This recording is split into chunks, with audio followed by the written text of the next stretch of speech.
What's up, everybody? Naughty Bits here, coming at you with another manga video. So, Head Gill is a new Shonen Jump magazine that has come out and has already finished this year. It's only 20 chapters, so if you do end up reading it, it's a super fast read and you can finish it in a couple days.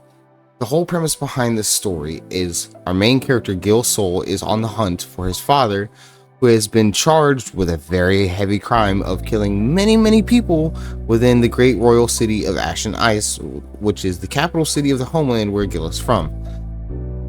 Dreki, Gil's father, slaughters a bunch of people, including a bunch of his allies that he had once trained. So once Gil's father disappears and is no longer in the picture, the citizens pretty much go head over heels with revenge and want to take it out on Gil's flesh.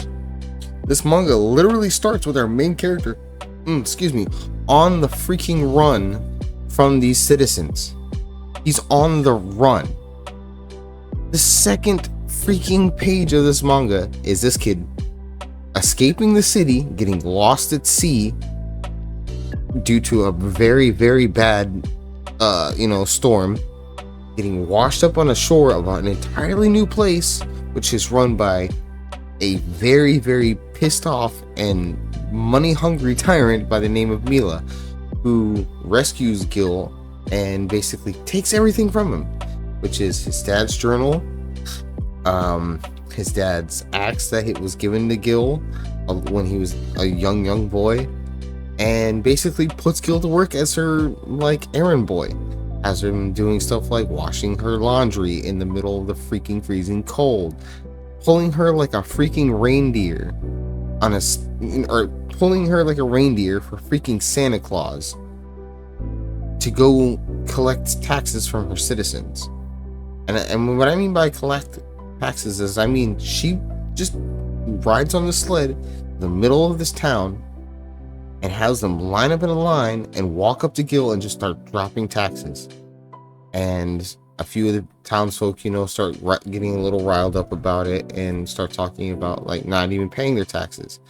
And Gil, being the airhead that he is just like, oh, well, tax evasion is actually a crime and it can be punished by Mila and blah, blah, blah, blah. And we also find out that for some strange reason, this island, Urchin Island, has exactly, for lack of a better term, a freaking magnet that draws in castaways.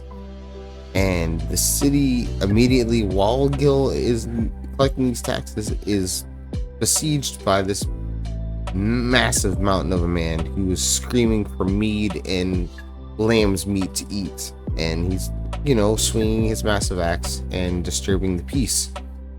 And this is where we see Gil use his skills for the first time with an axe.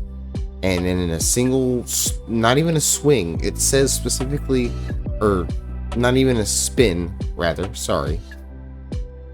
A single chop of this axe, he drops this man. Drops him. And peace is restored. Or so they think. So the night continues on. The townsfolk release themselves with their money for tax purposes, as we often do in real life, which is a bummer, but it is what it is. And the town is once again besieged by a very more dark evil force, which are basically the main antagonists of the story, which are the liches. Liches are pretty much what you think of D&D style liches. Skeletonized zombie-like beings that are sentient and are capable of magic. One enters the village of Urchin Island and actually attacks one of the members that Gil and them are not necessarily friends with, but are kind of acquaintances with and have had a little bit of back and forth. It's kind of implied that Mila and Zanraku, I think his name is, kind of have fought before a little bit for maybe leadership.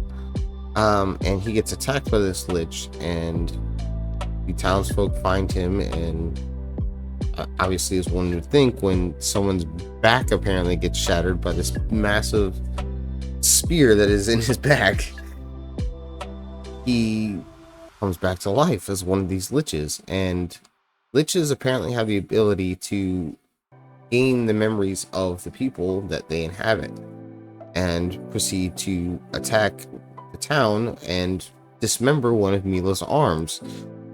In a rage, Gil takes his axe and begins combat with Zonraku, and we see another display of Gil's strength and what he's capable with of these axes, and not just his axe, but his own physical body.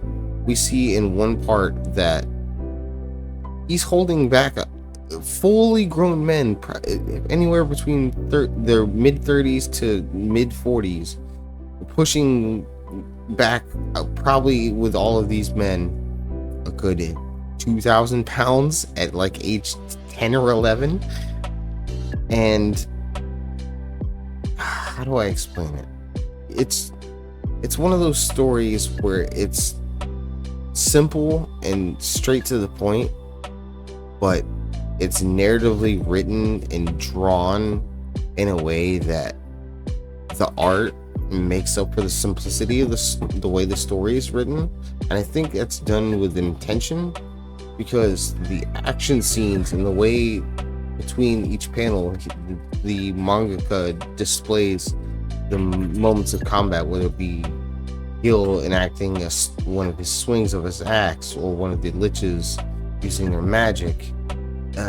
There's so much that is jam-packed in only 20 chapters, and I don't want to spoil a whole lot. So if that little tiny premise of the story that I told you interests you, please, like I said in the last video, please give it a read. And if you like this video, please, all that YouTube BS, you like, comment, subscribe, and I will catch you all in the next one. Thank you guys. Later.